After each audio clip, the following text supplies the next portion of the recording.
Sa mga taong hindi nakakalimot pong mag-subscribe, naniniwala po akong sila ay may natatanging pusilak at may mabubuting kalooban. Saan man kayo naroon sa iba't ibang sulok ng mundo, sana kayo ay palaging malakas at malayo sa sakit araw-araw. Mapagpalang gabi na po sa inyong lahat. Sa mga sulit kong mga subscriber ko, maraming salamat po. Sana wag po kayong magsawang mag-subscribe palagi. Pagpatuloy nyo po lamang ang pagtulong po sa akin. At tatanawin ko pong malaking utang na loob sa inyong lahat. Diyos na pong bahalang gagabay sa inyong lahat. At sa mga baguhan na ngayon lang po nakatuklas ng aking YouTube channel, Liwanag ng Pangasinan, wag na po kayong mag-atubiling pindutin ang subscribe button. At pakipindot na rin po ang bell icon para palagi po kayong updated sa isusunod ko pong mga video. Pagkakalob ko po sa inyong lahat ang aking nalalaman sa spiritual o physical na karamdaman at mga panggamot na orasyon. At dito lamang po natutuklasan sa Hiwaga ng Pangasinan. Pakitandaan po lamang, gamitin po lamang sa kabutihan at huwag sa kasamaan. Gamitin upang makatulong sa taong nangangailangan. At huwag ipagyabang, palagi po ninyong isapuso't isipan at panatilihing magpakumbaba sa isa't isa, magtulungan, magbigayan at higit sa lahat magmahalan. At huwag makalimot tumulong sa mga taong hinihiga po sa hirap ng buhay, at ito ay malaking kayamanan sa langit sa pagtulong sa kapwa at sa hindi matutumbasan sino man. Kaya ang Diyos na po ang bahalang magsusukli sa mga ginagawa niyong mga kabutihan at pagkakalob sa inyo ang siksik, dikdik at umapaw na pagmamahal ng ating Diyos amang makapangyarihan sa lahat. Bago po ang lahat po ay shoutout po kay Nita Rotairo, Berlindo Palisok, Bike Tayo Kabayan, Unix Bin Ladin, Ryan Labisti, Uchili, Andy Bonifacio, Chrisley Abugao, Tinitron, Eleanor Shapil, Fight to Win, Ambrosio Magalpok, Laurita C, Arting Camacho, Maricel Placido, Eupemia Filipe, Ilma E, Triple E Commented, Marina Arangues, Loli Garago, Joan Bibs at Ikisala Nuggets. At sa mga baguhan po, shoutout po sa inyo lahat. Kung sino po yung gusto magpa-shoutout po ay sana po wag lang po kayong mahiya na mag-comment po sa baba at sasagutin ko po. Maraming salamat po.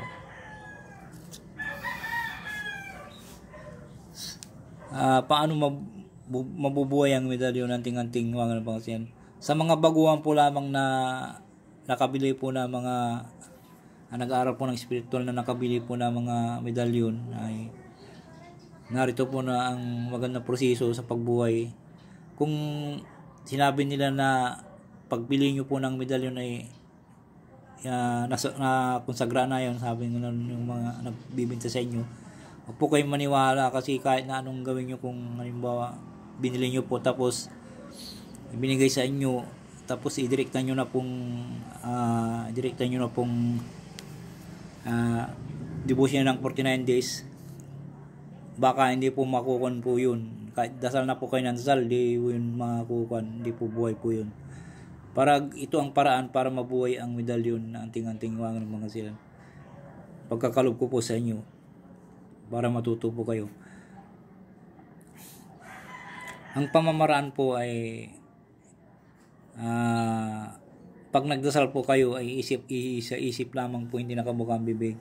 Kung magdasal po kayo ng Ama namin na Panginoong Maria, sumasampalataya walati, hindi po nakabukang bibig.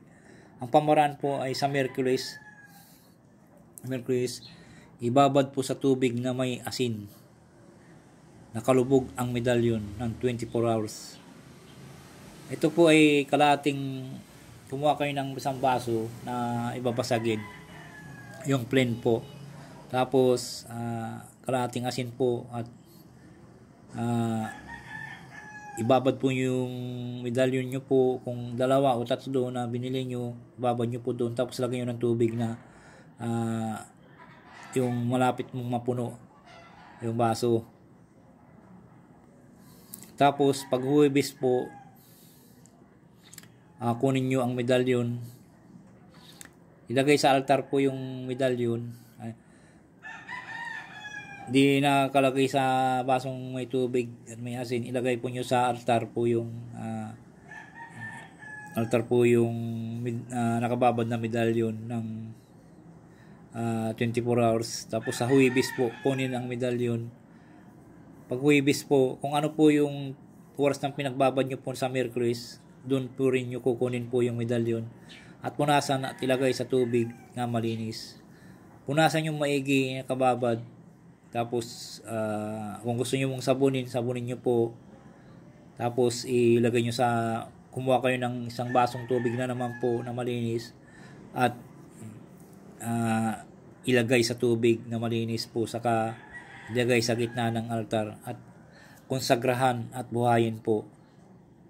Habang kinukonsagran nyo po at binubuhay po, at ang pinagbabaran po ninyo pag natapos nyo na pong konsagran po at buhayin, ang pinagbabaran nyo po ay inumin nyo po para magkaisa po kayo na parang magkapamilya.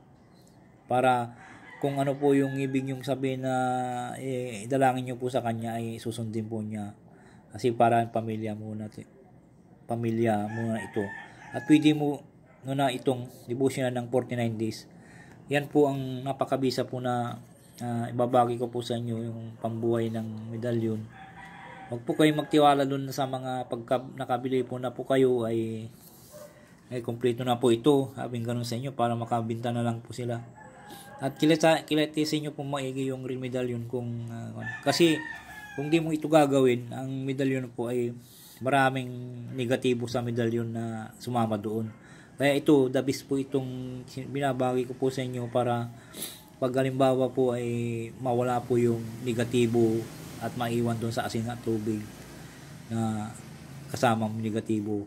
At kayo ang dapat mong magbuhay na magpursige na magbuhay doon. Kayo po ang magtatangan po yun, hindi sila. Kayo ang magkukan po, magdedebosyon.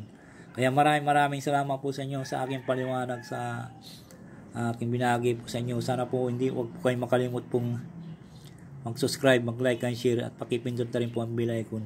Iwagan ng Pangasinan. Maraming salamat po sa inyo lahat. Sa may mga karamdaman na kung dinadalaan ko po kayo sa Diyos ang mga makapangyarihan sa lahat, na sana po ay pagkalubang kayo ng kagalingan sa buhay para at